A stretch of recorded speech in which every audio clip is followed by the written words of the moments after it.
July 5th, St. Peter of Luxemburg. Peter of Luxemburg, descended both by his father and mother from the noblest families in Europe, was born in Lorraine in the year 1369. When but a schoolboy, 12 years of age, he went to London as a hostage for his brother, the Count of St. Paul, who had been taken prisoner. The English were so won by Peter's holy example that they released him at the end of the year, taking his word for the ransom. Richard II now invited him to remain at the English court, but Peter returned to Paris, determined to have no master but Christ.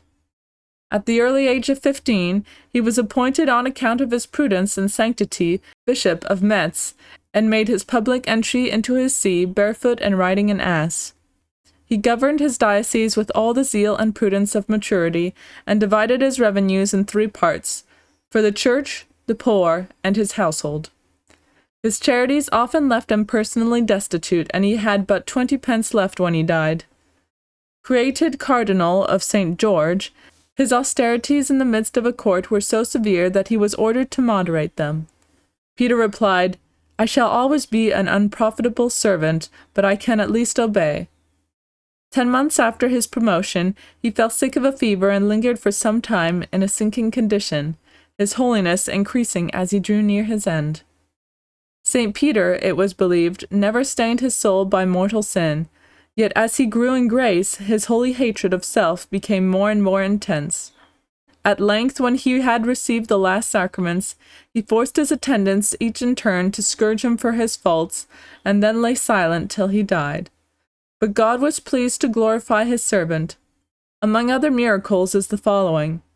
On July 5th, 1432, a child about 12 years old was killed by falling from a high tower in the place of Avignon upon a sharp rock.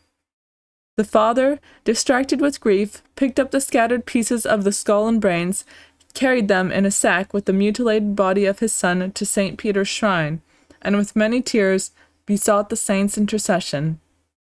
After a while, the child returned to life and was placed upon the altar for all to witness. In honor of this miracle, the city of Avignon chose St. Peter as its patron saint. He died AD 1387, aged 18 years.